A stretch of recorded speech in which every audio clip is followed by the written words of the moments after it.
राजस्थान के मेवाड़ क्षेत्र में चित्तौड़ में अफीम उत्पादक किसानों को सरकारी जो अधिकारी नारकोटिक्स विभाग, बढ़ती बेरोजगारी जो सबसे बड़ा विषय बन के रह गया, युवा दिशाहीन होता जा रहा है, महंगाई से परेशान आम जनता, किसानों की आय और फसल सुरक्षा की समस्या, ग्रामीण क्षेत्रों में स्वास्थ्य और शिक्षा की कमी।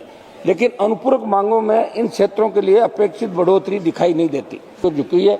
आज मेरे राजस्थान की बात करूं तो कॉमर्शियल सिलेंडर तो खत्म होने के कगार पर है और घरेलू सिलेंडरों की भी भारी कमी राजस्थान के अंदर आई है। और ये समस्या अखबारों की प्रमुख खबरें बनने के बावजूद आपकी सरकार पर इन समस्याओं का कोई ठोस जवाब नहीं। दूसरे बैच में एक्सेड अनुदान शामिल है।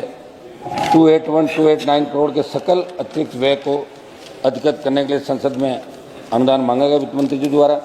अनुपूरक मांगों का उद्देश्य सामान्यतः उन आवश्यक व्ययों को पूरा करना होता है जो बजट बनाते समय अनुमानित नहीं होती।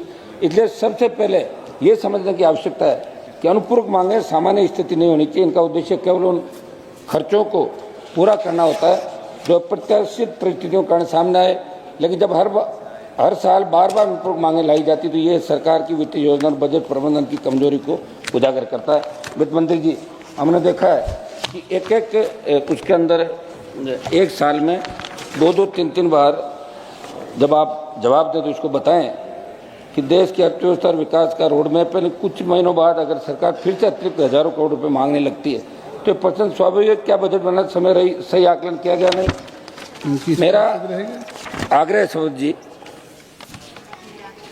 कि कई मंत्रालयों में पहले पर्याप्त प्रावधान नहीं किए जाते और बाद में अनुपूरक मांगों के माध्यम से अतिरिक्त राशि मांगी जाती है। यह आपका अधिकार है, लेकिन बजट बनाते समय अगर इसका ज़्यादा ध्यान रखा जाए तो मेरे हिसाब से बार बार इस पर चर्चा की आवश्यकता नहीं होगी, बार बार आपको मांगना भी नहीं पड़ेगा पार्लियामेंट से। संसद की भूमिका केवल औपचारिक मंजूरी देने वाली संस्था बनकर रह जाएगी। मेरा इसके अंदर आपसे आग्रह है कि आप ध्यान रखें बजट आकलन के अंदर कमी। सवत जी, जब संसद में मुख्य बजट प्रस्तुत किया जाता है तो सरकार पूरे वर्ष की आवश्यकताओं का आकलन करती है, लेकिन बार बार अनुपूरक मांगे लाकर ये कोई यही नहीं लाए, हमेशा लाई जाती है। इसमें सरकार या तो वास्तविक खर्चे का सही अनुमान नहीं ला पाती। एक मिनट रुक जाए, अभी माननीय बेनीवाल जी की स्पीच चल रही है और एक सदस्य और हैं, तब तक के लिए कार्रवाई अगर सभा की सहमति तो बढ़ा दी है। या तो वास्तविक खर्च का सही अनुमान अधिकारी आपको बताते नहीं और या फिर जानबूझकर कम प्रावधान करके बाद में अतिरिक्त राशि मांगी जाती है। सौद महोदय, जनहित की प्राथमिकताओं की अनदेखी। मोदी, देश में आज भी कई बुनियादी समस्याएं मौजूद है। पार्लियामेंट की तरफ पूरा देश देखता है जो पार्लियामेंट चलती है, यहाँ हर मुद्दे पे चर्चा होनी चाहिए, मांग करते हैं। सबसे ज्यादा हम लोग जीत के आते हैं, यूथ पॉलिटिक्स आए। बढ़ती बेरोजगारी जो सबसे बड़ा विषय बन के रह गया, युवा दिशाहीन होता जा रहा है, महंगाई से परेशान आम जनता, किसानों की आय और फसल सुरक्षा की समस्या, ग्रामीण क्षेत्रों में स्वास्थ्य और शिक्षा की कमी। लेकिन अनुपूरक मांगों में इन क्षेत्रों के लिए अपेक्षित बढ़ोतरी दिखाई नहीं देती।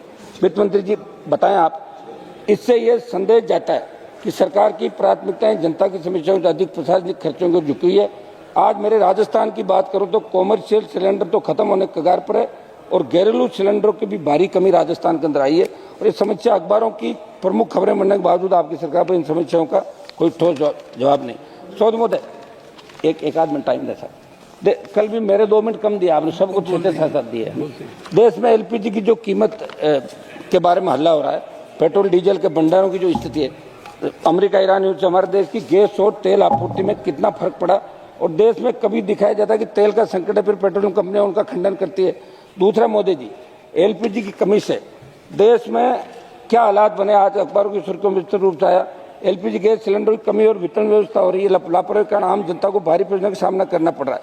मैं वित्त मंत्री जी से जानना चाहता हूं कि ईरान अमेरिका का युद्ध अगर लंबा चला तो आपके पास एडवांस तैयारी क्या है जिससे देश में तेल और गैस का संकट नहीं आए। सौद महोदय, एक में वित्त मंत्री जी का ध्यान आकर्षित, वित्त मंत्री जी मैं ध्यान आकर्षित आपका करना चाहूंगा कि चित्तौड़गढ़ जो राजस्थान के अंदर 2.5 मिनट तो मेरे ले लिए इन्होंने। हाँ, पहले मुझे नहीं बोलने दे रहे थे, अब उनको नहीं सुनने दे रहे हैं।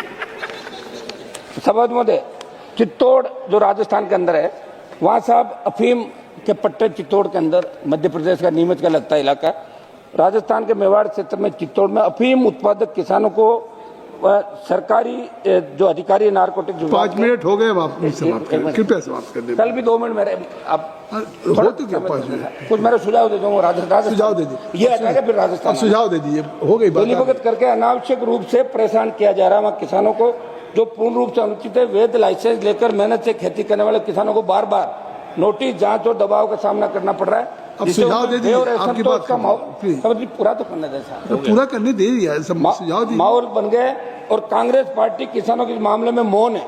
आप इस मामले में हस्तक्षेप करें और अफीम उत्पादक किसानों की समस्याओं का समाधान करें। अब राजस्थान को सुझाव तो दे दूं आपको, एक पन्ना है मेरे पास। कल भी दिया था, हर दिन तो आप दे रहे हैं। कल तो मेरे 2 मिनट काट लिया आपने। नहीं काटा नहीं हमने, हर दिन आपको एक मिनट करना है। स्पीकर साहब, अच्छा सुझाव दे, खत्म करिए, एक लाइन खत्म करिए। तो अगर मेरे सुझाव नहीं सुन रहे, मेरा एक आग्रह था, मेरा आग्रह ये सर, पेट्रोलियम मंत्री जी एलपीजी को लेकर जवाब दे रहे थे और जिस तरह के नारे विपक्ष ने लगाए एपेस्टिन की बात को लेकर, तो मेरा आग्रह कि आप जवाब देते। श्री चंद्रशेखर जी, उनके साथ कोई गलत काम नहीं किया। धन्यवाद। श्री चंद्रशेखर, बैठिए।